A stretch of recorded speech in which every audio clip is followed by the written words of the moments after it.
Welcome to a new episode from English Plus Podcast. In today's episode, we will have word power. So we will have a little story called Our Flag Was Still There. We will talk about the Star-Spangled Banner and how every American sang the song, but we will talk about the story of the song. And of course, we will focus on a few words after we finish so that you can build your vocabulary and have this power of the words that we're going to explain in today's episode. So without further ado, let's start with our word power episode for today. Our flag was still there.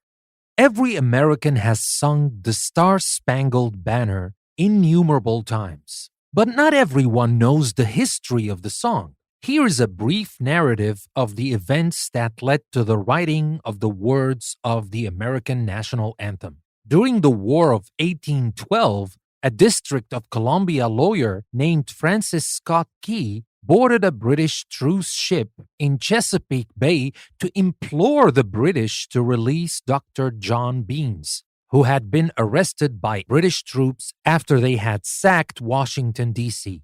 On the night of September the 13th, 1814, while Key was aboard the ship during a heavy rain, the British bombarded Fort McHenry, a stronghold guarding Baltimore, causing havoc in the fort.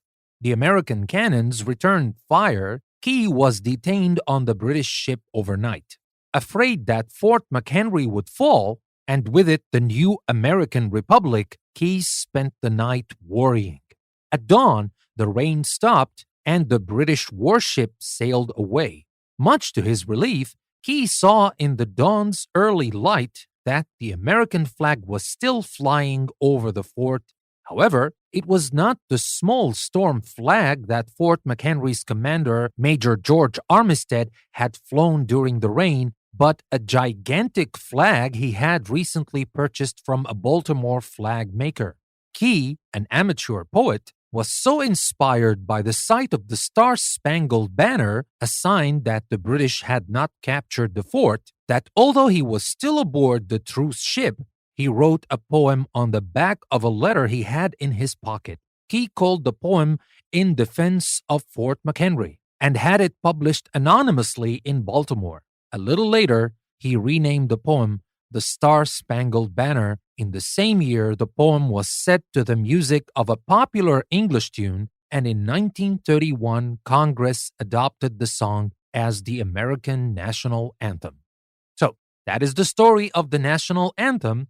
And I hope you learned something new in the story, but that's not everything. Remember, we're here to learn a couple of new words as well. Our first word is innumerable. Now, we said that every American has sung the Star-Spangled Banner innumerable times.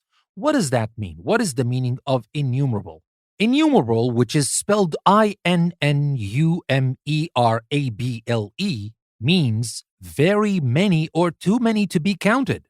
And that is similar to saying countless, many, numerous, or infinite. So that is our first word, innumerable. Now let's take a look at our second word, and that is narrative. Now we said not everyone knows the history of the song, and here is a brief narrative of the events that led to the writing of the words of the American national anthem. What do we mean by narrative here? A narrative, by the way, is spelled N-A-R-R-A-T-I-V-E,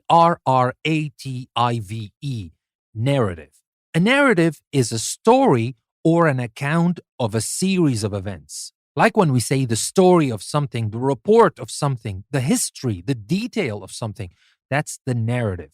So that is our second word. Our first word was innumerable, don't forget that. And our second word is narrative. Now, what about our third word? And that is implore. Now, as we were talking about the District of Columbia lawyer Francis Scott Key, who boarded the British ship to implore the British to release Dr. John Beans. What does it mean to implore somebody? Now, if you implore someone to do something, you ask them to do it in a forceful, emotional way. And here, by the way, before I forget, implore is spelled I-M-P-L-O-R-E. So again, if you implore someone to do something, you ask them to do it in a forceful, emotional way. For example, we can say opposition leaders this week implored the president to break the deadlock. Implore is just like saying to beg, to beseech, to entreat, or to conjure. So that was our third word, implore. Remember, we talked about innumerable, narrative, and implore. Now, our next word is havoc. Now, we talked about the bombardment of Fort McHenry, a stronghold guarding Baltimore, and we said that the bombardment caused havoc in the fort. Now, havoc is spelled Havoc, havoc. What does that mean? Now, havoc is great disorder and confusion. We can say, for example, rioters caused havoc in the center of the town. That is like saying devastation, damage, destruction, or waste. We can use, by the way, a very famous thing to say wreak havoc, WREAK, wreak havoc.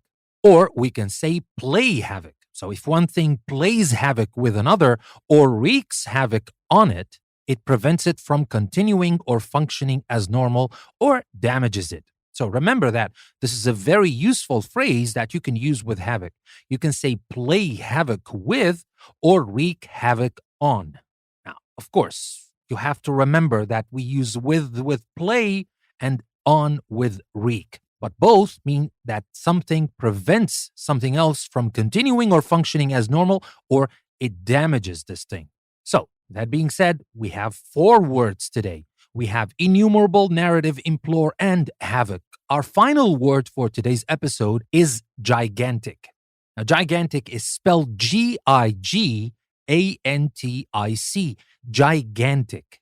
Now, what does that word mean? Now, if you listen to the sound of it, gigantic, we're talking about something very big, right? If you describe something as gigantic, you are emphasizing that it is extremely large in size, amount, or degree.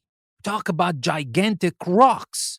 Or sometimes we can talk about tasks. We can say a gigantic task of national reconstruction awaits us, for example.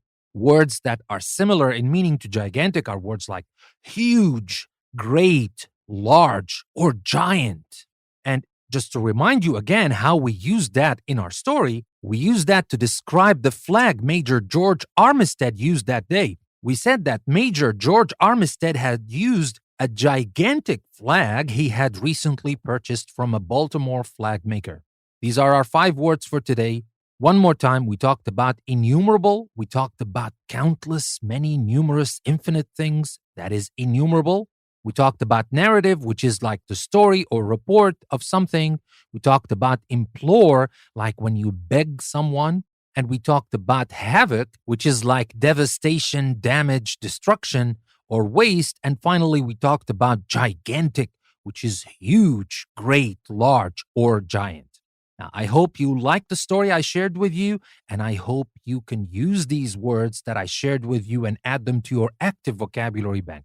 With that being said, this is your host, Danny. I would like to thank you very much for listening to another episode from English Plus Podcast. I will see you next time.